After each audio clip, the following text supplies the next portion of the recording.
Hello everyone, welcome to our channel Rangoli and blogs by Anusha.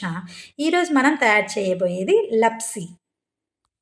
ముందుగా stove పై pan పెట్టి అందులో నెయ్యి వేసుకోండి.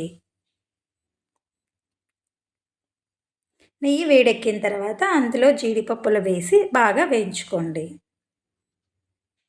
ఇప్పుడు ఈ నెయ్యిలో బన్సీ రవ్వ వేసి పచ్చివాసన పోయేంత వరకు వేయించుకోవాలి. ఇది వేయించే క్రమంలో మనకు మంచి సువాసన వస్తుంది. ఇప్పుడు ఒక కప్పు బన్సీ రవ్వకి 3 కప్పుల వేడి నీళ్లు పోసి ఉడికించుకోవాలి.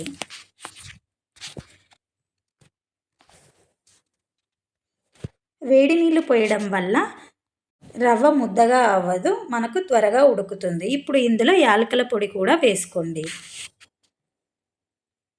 అన్నీ వేసి బాగా కలుపుతూ ఉండండి, త్వరగానే ఉడుకుతుంది. ఇది అంతా ఉడికిన తర్వాత 1 కప్పు రవ్వకి 2 కప్పుల బెల్లం వేసుకోండి.